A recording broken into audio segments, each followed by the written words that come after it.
ಇವತ್ತು ನಾನು ತುಂಬ ಹೆಲ್ತಿಯಾಗಿರೋ dry fruits and nuts laddu ಹೇಗೆ ಮಾಡೋದು ತೋರಿಸ್ಕೊಡ್ತೀನಿ. ಇದು ತುಂಬ ಚೆನ್ನಾಗಿರುತ್ತೆ. Winter special. ನಿಮ್ಮ ಮನೇಲೇ ನೀವು ಮಾಡಿಕೊಂಡು ಹೆಲ್ತಿಯಾಗಿರೋ ಲಡ್ಡು ತಿನ್ಬೋದು. Hello everyone, welcome to Hema's hobbies and kitchen. ಮೊದಲಿಗೆ ನಾನು 1 ಕಪ್ಪಷ್ಟು ಒಣ ಖರ್ಜೂರ ತೊಗೊಂಡು ಅದನ್ನು ಈ ಥರ ಕ್ಲೀನ್ ಮಾಡಿ ವೈಪ್ ಮಾಡಿಕೊಂಡು ನಾನು ಒಣಗಿರೋದು ತೊಗೊಂಡಿದ್ದೀನಿ. ನೀವು ಬೇಕಾದ್ರೆ ಸಾಫ್ಟಾಗಿರೋದು ತೊಗೋಬೋದು. ಆಮೇಲೆ ನೋಡಿ, ಈ ಥರ ಬೀಜ ತೆಗೆದು ಚೆಕ್ ಮಾಡ್ಕೊಳ್ಳಿ. ಒಳಗಡೆ ಕೆಲವು ಸತಿ ಹುಳ ಇರುತ್ತೆ, ಆವಾಗ ಚೆಕ್ ಮಾಡಿಕೊಂಡು ಬೀಜ ಎಲ್ಲ ತೆಕ್ಕೋಬೇಕಾಗುತ್ತೆ. ನೋಡಿ, ಇವಾಗ ನಾನು ಬೀಜ ಎಲ್ಲ ತೆಕ್ಕೊಂಡು ಒಂದು ಕಡೆ ಇಟ್ಕೊಂಡಿದ್ದೀನಿ. ಇವಾಗ ಒಂದು ಪ್ಯಾನ್ನ ಕಾಯಿಸ್ಕೊಂಡು ಅದಕ್ಕೆ 1 ಸ್ಪೂನಷ್ಟು ತುಪ್ಪ ಹಾಕ್ಕೊಂಡು 1 ಕಪ್ಪಷ್ಟು ಗೋಡಂಬಿ ಸ್ವಲ್ಪ ಕಲರ್ ಚೇಂಜ್ ಆಗೋರು, ನೋಡಿ ಈ ಥರ ಆಗೋರ್ಗು ಫ್ರೈ ಮಾಡ್ಕೊಳ್ಬೇಕು. ಇದು ಒಂದು ಉಂಡೆ ತಿನ್ಬಿಟ್ರೆ ನಿಮಗೆ ಒಂದು ದಿನಕ್ಕೆ ಎಲ್ಲ ಥರದ್ದು ನ್ಯೂಟ್ರಿಷನ್ ಕೊಡುತ್ತೆ. ಅದನ್ನು ಎತ್ತಿಟ್ಕೊಂಡು ನಾನು ಇನ್ನೊಂದು 1 ಕಪ್ಪಷ್ಟು ಬಾದಾಮಿ ತಗೊಂಡಿದ್ದೀನಿ. ಬಾದಾಮಿನೂ ಕಡಿಮೆ ಉರಿನಲ್ಲಿ 2 ನಿಮಿಷ ಫ್ರೈ ಆದಮೇಲೆ ಅರ್ಧ ಕಪ್ಪಷ್ಟು ಪಿಸ್ತಾ ತಗೊಂಡಿದ್ದೀನಿ.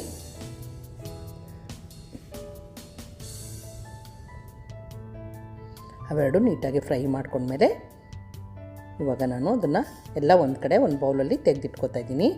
ಅದೇ ಪ್ಯಾನ್ಗೆ ಇನ್ನೊಂದು ಸ್ವಲ್ಪ ತುಪ್ಪ ಹಾಕ್ಕೊಂಡು ಅಕ್ರೋಟ್ ತೊಗೊಂಡು ಅದನ್ನು ಫ್ರೈ ಮಾಡ್ಕೊತಾ ಇದ್ದೀನಿ. ನಾನು ಹೇಳಿದ್ನಲ್ಲ, ಇದರಲ್ಲಿ ಎಲ್ಲ ನಟ್ಸು ಆಮೇಲೆ ಮುಂದೆ ಏನೇನು ಹಾಕ್ತೀನಿ ಅಂತ ಹೇಳ್ತೀನಿ. ವಿಡಿಯೋ ಸ್ಕಿಪ್ ಮಾಡ್ದಲೇ ಕಂಪ್ಲೀಟಾಗಿ ವಿಡಿಯೋ ನೋಡಿ. ಇವಾಗೆಲ್ಲ ಒಂದು ಕಡೆ ಎತ್ತಿಟ್ಕೊಂಡ್ಮೇಲೆ ಇನ್ನೊಂದು ಸ್ವಲ್ಪ ತುಪ್ಪ ಹಾಕ್ಕೊಂಡು ನಾನು ಮಖಾನ ತೊಗೊಂಡಿದ್ದೀನಿ. ಅದನ್ನು ಈಗ ನೀಟಾಗಿ ಫ್ರೈ ಮಾಡ್ಕೊಂಬಿಡೋಣ. ಇದು ಕ್ರಿಸ್ಪ್ ಆಗೋವರೆಗೂ ಕಡಿಮೆ ಉರಿನಲ್ಲಿ ಒಂದು 4ರಿಂದ 5 ನಿಮಿಷ ಫ್ರೈ ಮಾಡ್ಕೋಬೇಕಾಗುತ್ತೆ. ನೋಡಿ ತೋರಿಸ್ತೀನಿ ಯಾವ ಥರ ಆಗಿರಬೇಕು. ನೋಡಿ ಈ ಥರ ಅಂದರೆ ಕ್ರಿಸ್ಪಾಗಿ ಒಡೆದೋಗ್ಬೇಕು. ಅದು ಅಲ್ಲಿವರೆಗೂ ಫ್ರೈ ಮಾಡ್ಕೊಂಡು ಅದನ್ನು ಎತ್ತಿಟ್ಕೊಂಡು ಇವಾಗ ರೆಡಿ ಮಾಡ್ಕೊಂಡಿದ್ವಲ್ಲ ಖರ್ಜೂರ, ಅದನ್ನು ತೊಗೊಂಡು ಇದಕ್ಕೆ ಹಾಕ್ಕೊಳ್ತಾ ಇದ್ದೀನಿ. ಖರ್ಜೂರ ಏನು ಫ್ರೈ ಮಾಡೋದು ಬೇಡ, ಬಟ್ ಏನಾದ್ರು ನೀರಿನ ಅಂಶ ಇದ್ದರೆ ಅದನ್ನು ಡ್ರೈ ಮಾಡ್ಕೊಳ್ಳೋಕ್ಕಷ್ಟೇ ಫ್ರೈ ಮಾಡಿಕೊಂಡು ಅದನ್ನು ಒಂದು ಕಡೆ ಎತ್ತಿಟ್ಕೊತಾ ಇದ್ದೀನಿ. ಅದೇ ಪ್ಯಾನ್ಗೆ ನಾನು 2 ಸ್ಪೂನಷ್ಟು ತುಪ್ಪ ಹಾಕ್ಬಿಟ್ಟು ಇವಾಗ ನಾನು ಅಂಟು ತೊಗೊಂಡಿದ್ದೀನಿ. ಇದಕ್ಕೆ ಅಂಟು ಕೂಡ ಹಾಕ್ತಾಯಿದ್ದೀನಿ. ಅದಕ್ಕೆ ಹೇಳಿದ್ದು ಎಲ್ಲೂ ಸ್ಕಿಪ್ ಮಾಡ್ದಲೇ ವಿಡಿಯೋ ನೋಡಿ. ಅಂಟನ್ನು ಕಡಿಮೆ ಉರಿನಲ್ಲಿ ಒಂದು 5 ನಿಮಿಷದವರೆಗೂ ನೋಡಿ ಈ ಥರ ಅದು ಫುಲ್ಲು ಬಿಳಿ ಕಲರ್ ಆಗೋಗುತ್ತೆ, ಅಂದರೆ ಕ್ರಿಸ್ಪಾಗಿರುತ್ತೆ. ಈಗ ಮುಟ್ಟಕ್ಕಾಗಲ್ಲ, ನಾವು ಟ್ರೈ ಮಾಡೋಕ್ಕೆ ನೋಡಿ ಈ ಥರ ಆಗೋವರೆಗೂ ಚೆನ್ನಾಗಿ ಫ್ರೈ ಮಾಡ್ಕೋಬೇಕಾಗುತ್ತೆ. ತುಪ್ಪದಲ್ಲೇ ಫ್ರೈ ಮಾಡ್ಕೋಬೇಕು. ಅದನ್ನು ಒಂದು ಕಡೆ ಎತ್ತಿಟ್ಕೊಂಡ್ಮೇಲೆ ನಟ್ಸ್ ಎಲ್ಲ ಫುಲ್ಲು ತಣ್ಣಗಾಗಬೇಕು. ತಣ್ಣಗಾದ್ಮೇಲೆ ಮಿಕ್ಸಿ ಜಾರ್ಗೆ ಹಾಕ್ಕೊಂಡು ಪಲ್ಸ್ ಮೋಡಲ್ಲಿ ಇದನ್ನು ಗ್ರೈಂಡ್ ಮಾಡ್ಕೋಬೇಕಾಗುತ್ತೆ. ನಾನು 2 ಬ್ಯಾಚಲ್ಲಿ ಫ್ರೈ ಮಾಡ್ಕೋತಾ ಇದ್ದೀನಿ. ನೋಡಿ, ಫಸ್ಟ್ ಬ್ಯಾಚು ಇವಾಗ ಆಗಿದೆ. ಅದನ್ನು ಒಂದು ಬೌಲಲ್ಲಿ ತೆಗೆದಿಟ್ಕೊಂಡು ಇನ್ನೊಂದು ಬ್ಯಾಚು ಅದನ್ನು ಗ್ರೈಂಡ್ ಮಾಡ್ಕೋತಾ ಇದ್ದೀನಿ. ಯಾರೆಲ್ಲ ನೋಡ್ತಾಯಿದ್ರು, ಇಷ್ಟ ಆಗಿದರೆ ಲೈಕ್ ಮಾಡಿ, ಕಾಮೆಂಟ್ ಮಾಡಿ, ಶೇರ್ ಮಾಡಿ, subscribe to Hema's hobbies and kitchen. ನೋಡಿ, ಎರಡೂ ಆಗಿದೆ. ತರಿಯಾಗಿ ಮಾಡಿಕೊಂಡ್ರೆ ಸಾಕು, ಅದನ್ನು ಫೈನಾಗಿ ಪೌಡ್ರ್ ಮಾಡೋದು ಬೇಡ. ಅದಾದಮೇಲೆ ಮಖಾನ ತೊಗೊಂಡು ಅದನ್ನು ಗ್ರೈಂಡ್ ಮಾಡ್ಕೊಂಡಿದ್ದೀನಿ. ನೋಡಿ ಈ ಥರ ಆಗಿದೆ.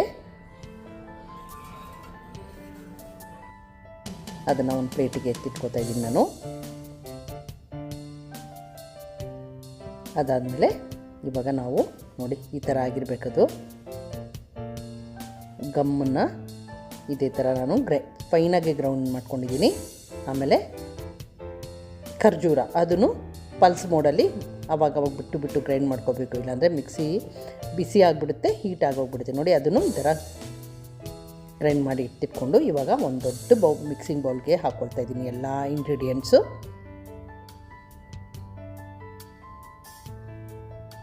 ಆಮೇಲೆ ನಾನು 1 ಕಪ್ಪಷ್ಟು ಒಣ ಕೊಬ್ಬರಿ ಸ್ವಲ್ಪ ಹುರ್ಕೊಂಡು ಇಟ್ಕೊಂಡಿದ್ದೆ, ಅದನ್ನು ಇದಕ್ಕೆ ಹಾಕ್ಕೊಳ್ತಾ ಇದ್ದೀನಿ. ಇದೆಲ್ಲ ಹಾಕಿದ್ಮೇಲೆ ಕೊನೆಗೆ ನಾವು ಖರ್ಜೂರದ್ದು ಪೌಡ್ರ್ ಮಾಡ್ಕೊಂಡಿದ್ದೀವಲ್ಲ ಅದನ್ನು ಹಾಕ್ಕೊಂಡು ಮಿಕ್ಸ್ ಮಾಡ್ಕೋಬೇಕಾಗುತ್ತೆ. ಇಷ್ಟ ಆಗಿದರೆ ಲೈಕ್ ಮಾಡಿ, ಕಾಮೆಂಟ್ ಮಾಡಿ, ಶೇರ್ ಮಾಡಿ. ಈ ರೆಸಿಪಿ ನಿಮ್ಮ ಮನೇಲೂ ಮಾಡಿ ನೋಡಿ. ಅದಾದಮೇಲೆ ನಾನು 4 ಸ್ಪೂನಷ್ಟು ತುಪ್ಪ ಹಾಕ್ಕೊಳ್ತಾ ಇದ್ದೀನಿ. ಇದಕ್ಕೆ ತುಪ್ಪದಲ್ಲೇ ಇದನ್ನು ಕಟ್ಟಬೇಕು, ಆವಾಗ ಚೆನ್ನಾಗಾಗುತ್ತೆ. ನಾನು ಒಂದ್ಸಿ ಕ್ಲೀನಾಗಿ ಮಿಕ್ಸ್ ಮಾಡಿಕೊಂಡು ಚೆಕ್ ಮಾಡ್ಕೋತೀನಿ ಉಂಡೆ ಕಟ್ಟಕ್ಕಾಗುತ್ತಾ ಅಂತ. ಇದೊಂದು ಸ್ವಲ್ಪ ಡ್ರೈ ಇದೆ. ಇದಕ್ಕೆ ನಾನು 1 ಕಪ್ಪಷ್ಟು ಬೆಲ್ಲನ ಮೆಲ್ಟ್ ಮಾಡಿ ಇದಕ್ಕೆ ಹಾಕ್ಕೊಳ್ತಾ ಇದ್ದೀನಿ. ಅರ್ಧ ಕಪ್ಪಷ್ಟು ಬೆಲ್ಲ ತೊಗೊಂಡು ಒಂದು ಅರ್ಧ ಕಪ್, ಒಂದು ಕಾಲು ಕಪ್ಪಷ್ಟು ನೀರು ತೊಗೊಂಡು ಅದನ್ನು ಮೆಲ್ಟ್ ಮಾಡಿಕೊಂಡ್ರೆ ಸಾಕು. ಅದು ನೀಟಾಗಿ ಮೆಲ್ಟ್ ಮಾಡ್ಕೊಂಡ್ಮೇಲೆ ಇದಕ್ಕೆ ಸೋಸ್ಬಿಟ್ಟು ಹಾಕ್ಕೊಳ್ಳಿ. ಆಮೇಲೆ ನೋಡಿ, ಈಗ ಉಂಡೆ ಕಟ್ಟಕ್ಕೆ ಆಗ್ತಾಯಿದೆ ನನಗೆ, ನೋಡ್ತಾ ಇದ್ದೀರಲ್ಲ, ಈ ಥರ ಉಂಡೆ ಕಟ್ಕೊಳ್ಳಿ. ನಿಮಗೆ ಯಾವ ಸೈಜ್ ಬೇಕೋ ಆ ಉಂಡೆ ಕಟ್ಕೊಂಡು ರೆಡಿ ಮಾಡ್ಕೊಳ್ಳಿ.